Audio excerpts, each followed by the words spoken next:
ఎలా ఉన్నా? బాగానే ఉన్నా కొనాల్. నీతో కొంచెం పని ఉండి వచ్చాను. అది నీ పని అయి ఉండదు. నీకు ఎన్నోసార్లు సింగర్గా రికమెండ్ చేస్తానన్నాను. ఆ అవకాశం నువ్వు కావాలని దూరం చేసుకుంటున్నావు. అలానేం కాదు, కాకపోతే రికమెండేషన్తో పైకి రావడం అనేది నాకెందుకో ఇష్టం లేదు. ఇది నా ఒపీనియన్ మాత్రమే. ప్రస్తుతానికి ఆ విషయాలని పక్కన పెడదామా? ఇప్పుడు వాటి గురించి అనవసరమైన డిస్కషన్ ఎందుకు? చాలా రోజుల తర్వాత కలిసాం, హ్యాపీగా మాట్లాడుకుందాం. ఓకే ఓకే, ఇంకా నీలో మార్పు రాలేదన్నమాట. నువ్వు మారవరా? సర్లే. ఇంతకీ నీకు హెల్ప్ వద్దా? నాకేమైనా హెల్ప్ చేయాలనుకుంటే నాకు 3 ఫ్రెండ్స్ ఉన్నారు. వాళ్ళకి హెల్ప్ చేస్తే నాకు హెల్ప్ చేసినట్టే. ఎవరా వాళ్ళు? వీళ్ళే నా ఫ్రెండ్స్. హలో. నమస్తే సార్. నమస్తే నమస్తే. He is mister Amar. Hello sir.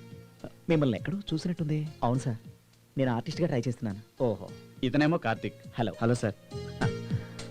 ఇతను జీతు. Hello sir. వీళ్ళు ముగ్గురు ఎంతో టాలెంట్ ఉండి దాన్ని ప్రూవ్ చేసుకోవడానికి సిటీకి వచ్చారు. కానీ వచ్చి రావడంతోనే ఓ మోసగాడి చేతిలో సర్వం పోగొట్టుకున్నారు. అలాంటి సమయంలోనే నాకు పరిచయం అయ్యారు. కునాల్, నువ్వే వీళ్ళకి ఏదైనా అవకాశం ఇప్పించాలి. ఓకే గాయ్స్, నేను మీ అందరినీ ఖచ్చితంగా ఎంకరేజ్ చేస్తాను. బట్ మీరు ముందు ఒకటి నేర్చుకోవాలి. అదేంటంటే, ఇక్కడ అవకాశాలు ఇచ్చే వాళ్ళకంటే మోసం చేసే వాళ్ళు ఎక్కువగా కనిపిస్తారు. వాళ్ళ బారిన మీరు పడకుండా జాగ్రత్తగా ఉండండి. Okay sir. Okay sir. Shot ready. వస్తున్నాను. ఈశ్వర్, ముందు వెళ్ళి సిన్సియర్గా ప్రయత్నించమను. అప్పటికీ అవకాశాలు రాకపోతే నా హెల్ప్ ఎలాగూ ఉంటుంది. ఓకే, వస్తాను. Thank you Kunal. Thank you. Okay guys, bye. Thank you sir. నేను చెప్పాను కదా, కునాల్ మనకు తప్పకుండా హెల్ప్ చేస్తాడు. మీరు ఇక్కడే ఉండండి, నేను లోపలికి వెళ్ళి మీ గురించి చెప్పొస్తాను. సరే.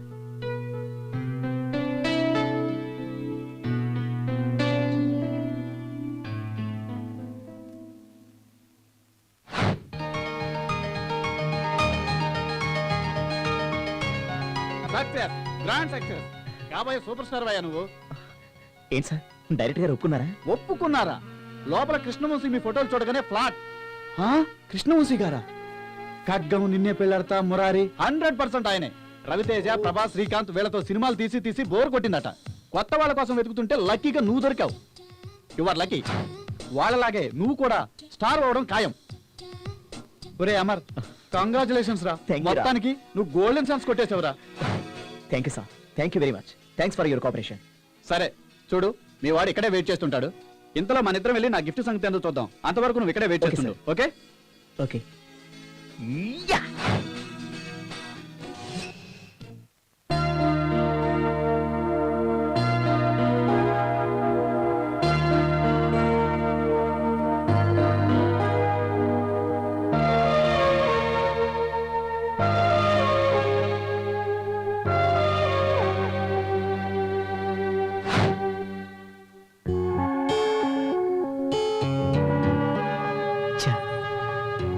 మరో చక్రపాణి చేతిలో నేను బలైపోయాను. ఇక లాభం లేదు. ఈ ఫీల్డ్కి నేను సరిపోను. ఇక ఎదురు చూసే సహనం నాకు లేదు.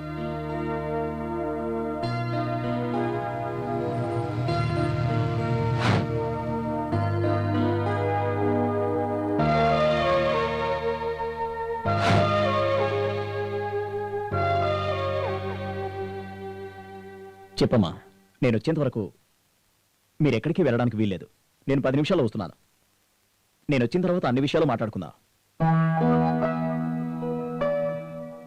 అయితే మీరిప్పుడు వెళ్ళిపోవాలని డిసైడ్ అయ్యారా?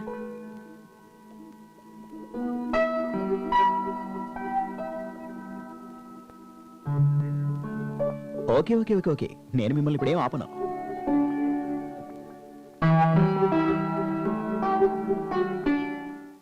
మీరు హ్యాపీగా మీ ఇళ్ళకి వెళ్ళిపోవచ్చు.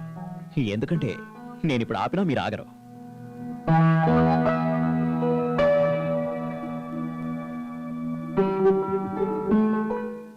ఇప్పుడు ఇంటికి వెళ్ళి ఏం చెప్తారా?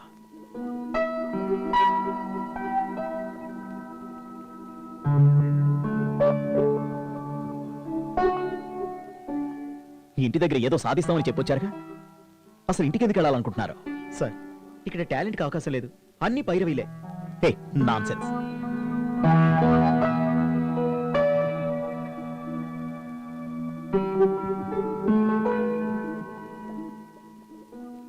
ఈ కాకమ్మ కబుర్లు నా దగ్గర చెప్పకండి. అసలు మీరు చేయాల్సింది ఏంటంటే,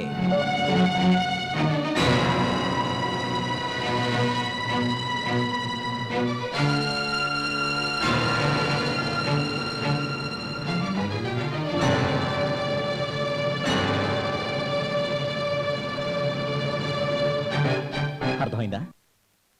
ఇంకొన్ని రోజులు నా కోసం వెయిట్ చేయండి. అది కూడా జస్ట్ January 1st వరకు. ఓకే?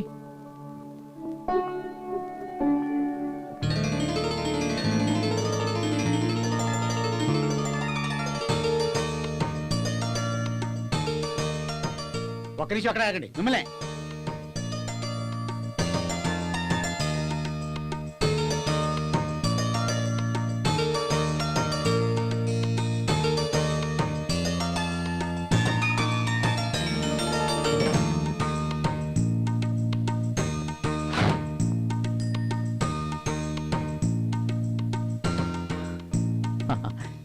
ఎరా నీ బొకే ఎక్కడ? వెనక లారీలో వస్తుందిరా.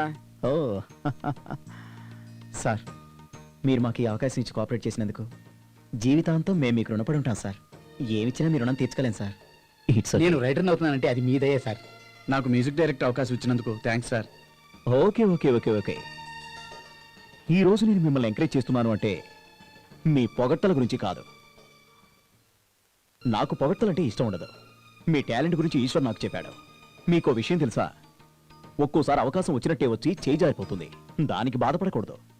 అప్పుడే సక్సెస్ అవుతాం. మనం అనుకున్నది సాధించగలుగుతాం. మీరు చెప్పింది కరెక్ట్ సార్. 100% correct sir. అసలు నేను మీకు అవకాశాలు ఇస్తున్నానంటే దానికి కారణం ఈశ్వర్ మాట మీద నాకున్న నమ్మకం. ఈశ్వరే మీ పరిచయానికి కారణం. అవకాశం అనేది రానప్పుడు ఎంత టాలెంట్ ఉన్నా వృధాయే. మీకు విషయం తెలుసా? మిమ్మల్ని ఎంకరేజ్ చేయడం కోసం నేనే ప్రొడ్యూస్ చేస్తున్నాను. నిజంగానా? అవును. నాకు చెప్పలేదేమరా? ఇప్పుడు చెప్పాను కదరా. ఆ రోజుల్లో నన్ను ప్రొడ్యూసర్ ఎంకరేజ్ చేశాడు కాబట్టి ఈ రోజు నేను ఈ స్టేజ్లో ఉన్నాను. కాబట్టి ప్రొడ్యూసర్గా సినిమా తీస్తున్న నన్ను మీ స్టేజ్కి మాత్రం తీసుకురాకండి.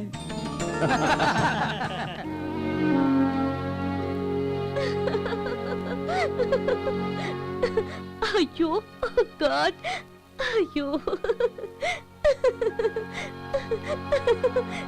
ఈ మాత్రం దానికి చనిపోవాలనుకున్నారా?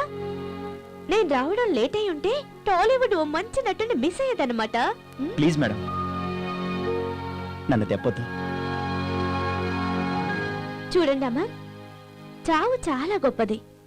నిజమైన మేధావులంతా ఈ లోకం అశాశ్వతమైంది అన్నారు, కానీ మరణం అశాశ్వతమైంది అనలేదు. So death is great. ఏంటి రాజేశ్వరి గారు? చూడండి రాజేశ్వరి గారు, మీ ఫిలాసఫీతో నన్ను భయపెట్టకండి. ఇంటికా తిరిగి వెళ్ళలేను. నన్ను ఏం చేయమంటారో మీరే చెప్పండి. గుడ్, దారిలోకి వచ్చారు. రేపు అన్నపూర్ణ స్టూడియోస్కి వచ్చి నన్ను కలవండి. మరి ఓహో మహానుభావ, ఈ నసుగుడు ఆపు. రేపే మీ తెరంగేట్రం ఆరంభం. రెడీనా? ఓకే. ఇదిగో నా visiting card. Thank you madam. ఈ థ్యాంక్స్ అలాంటి ఏం వద్దు, కానీ వచ్చిన అవకాశాన్ని ఉపయోగించుకొని టాలెంట్ ప్రూవ్ చేసుకోండి. Okay, wish you all the success. Thank you madam. Okay, thank you very much. Bye. పాపం ఇన్నోసెంట్.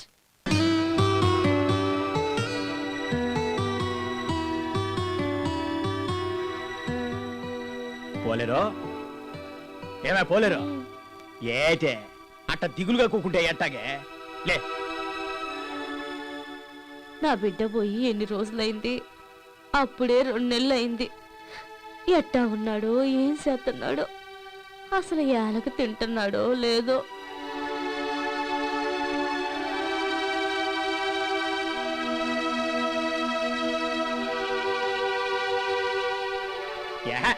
ఏటే నీ గోల? ఇంటికి పెద్ద కొడుకు అన్నెక్కడికి పంపొద్దా అంటే నా మాట విన్నావా? నా కొడుకు సినిమాల్లో చేరతాడు, పెద్ద హీరో అయిపోతాడని ఎగిరెగిరి పడ్డావు కదే. అమ్మ కొడుకు ఏకమై పొలం తాకట్టు పెట్టే వరకు నా ప్రాణం తినేసినారు కదే. నీకు దిగులే లేదయ్యా. ఉండకి ఆడికి పోద్దే. నేనేం కసాయోణ్ణి కాదే, కన్న తండ్రినే. వాడిని వదిలి ఉండలేకే ఈ సినిమాల గోల మనకొద్దు అని మొత్తుకున్నాను. విన్నావా? కొడుకు తెచ్చి పెడితే కూకొని తిందాం అనుకున్నావు. అవునే అవును, కొడుకు సంపాదిస్తే తిని తొంగుందాం అనుకున్నాను. ఏమే పోలేరు, ఒక మాట చెప్పవే. నేను పడ్డ కష్టం నా కొడుకులు పడకూడదని రెక్కలు మొక్కలు చేసుకుని కట్టపడి చదివిస్తే తీరా చదువు అయ్యాక అలేడు చేసినాడే. నేను పడ్డ కష్టమంతా వాళ్ళిద్దరూ పడకూడదనే కదే. వాళ్ళిద్దరి గురించి రెక్కలు ముక్కలు చేసుకుని సంపాదించినానే. తీరా వాళ్ళిద్దరూ మన మాట కాదని ఏడు చేసినారు చూడే. ఆడు ఉద్యోగం చేయకుండా సినిమాల్లో చేరతానని పట్నం వెళ్ళిపోతే మన బతుకు ఏం కావాలే? ఆపవయ్యా. నా ప్యానాలు తీసినారు కదే. అనవయ్యా అను. నీ దెప్పులు పట్టానికి ఇంకా బతికే ఉన్నాను నేను. కొడుకెళ్ళి 2 నెలలైంది. ఆడేమయ్యాడో అన్న దిగులు లేదు నీకు. ఉండక ఏడికి పోతే చెప్పావులే.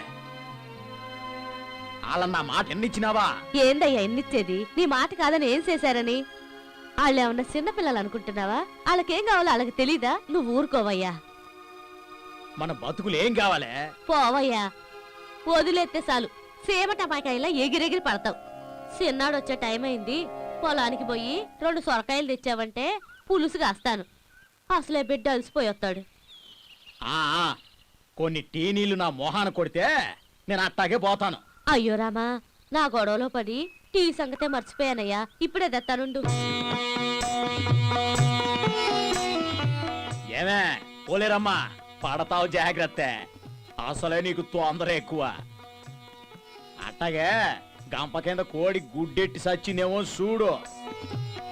నీ కొడుక్కి అసలే పులుసులు పడవు. అట్టాగేనయ్యా.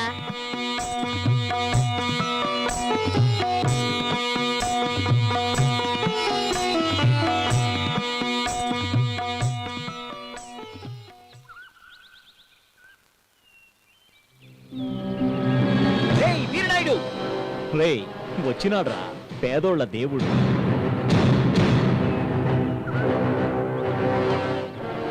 రావయ్య నరసింహారెడ్డి. పుట్టలోని పాముని బయటికి తీయాలంటే నాదస్వరమే ఓదక్కర్లేదు. దాని చుట్టూ మంట పెడితే చాలు, అదే బయటకొస్తుంది. నీకెన్నోసార్లు చెప్పాను, జనం నా ప్రాణం, వాళ్ళ జోలికి పోవద్దు. ఆడోళ్ళని చిన్నపిల్లల్ని చంపకూడదనే సీమ కట్టుబాటు మీరి పెద్ద తప్పు చేశావు. నువ్వీరోజు నా చేతిలో చస్తూ ఎందుకు పుట్టానని ఏడవకపోతే సీమ మీదొట్టు. శభాష్ నరసింహారెడ్డి, నిజమైన మగాడివంటే నువ్వే. నిన్ను చంపినా నీ చేతిలో చచ్చినా నాకు గౌరవమే. ఈ సీమలో నువ్వైనా ఉండాలి, లేదా నేనైనా ఉండాలి. రా చూసుకో.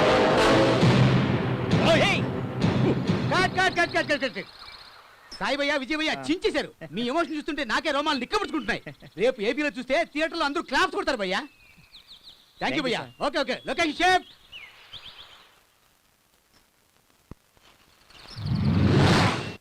అతి చిన్న వయసులోనే జాతీయ పార్టీ నేతృత్వం వహించి అన్నతి కాలంలోనే ఆంధ్రప్రదేశ్లో ప్రభుత్వాన్ని ఏర్పాటు చేసిన మన గౌరవనీయులైన ముఖ్యమంత్రి జై మోహన్ రెడ్డి గారితో ముఖాముఖి. Come on. Excuse me sir. నమస్తే సార్. సార్ నా పేరు రాజేశ్వరి. నేను టీవీ 9 నుంచి వస్తున్నాను సార్. ప్రజలంతా మీ ప్రభుత్వం పనితీరు బాగుందని అంటున్నారు. దీనిపై మీ ప్రతిస్పందన ఏంటి సార్? బాగుందని మీరే చెప్తున్నారుగా. Really I'm very happy. బాగుందని మీరే అన్నప్పుడు మాకు అంతకంటే కావాల్సిందే ఉంది. బట్ నేను చాలాసార్లు మా పార్టీ మీటింగ్స్లో చెప్పాను, మాది మాటల ప్రభుత్వం కాదు చేతల ప్రభుత్వం అని. ప్రజలకు మా పార్టీ చేసిన వాగ్దానాలన్నీ నెరవేరుస్తాం. బీద గొప్ప అనే భేదం లేకుండా విద్య, వైద్యం, తాగునీరు, సాగునీరు వంటి మౌలిక సదుపాయాల్ని అందరికీ సమానంగా అందిస్తాం. ఉద్యోగం చేసే మహిళలకు మరిన్ని అధికారాలు ఇస్తాం. స్త్రీ పరిరక్షణ చట్టాన్ని, ఉమెన్ సెక్యూరిటీ యాక్ట్ ని కూడా తీసుకొచ్చే ప్లాన్ చేస్తున్నాం. Thank you sir. Wish all the best. Thanks అండి. Thank you sir. తీసుకొస్తాడు, ఎందుకు తీసుకురాడు? ఆయన గట్టేం పోయింది నిమ్మకూరు బామర్ది అని ఎన్ని చట్టాలైనా చేస్తాడు ఈ సీఎం. మరో 5 ఏళ్లు అధికారంలో ఉంటే అర్ధరాత్రి ఆడాళ్లే కాదు మగాళ్లు కూడా ఒంటరిగా తిరగడానికి భయపడతారు. అదే మా ప్రభుత్వం అధికారంలోకి వస్తే భార్యాబాధితులైన భర్తలకి పునరావాసం కల్పిస్తాం, ప్రజలందరికీ సేవలు చేస్తాం. ఏమయ్యా డైరెక్టర్, కట్ చెప్పవా? Super sir super. Cut cut cut.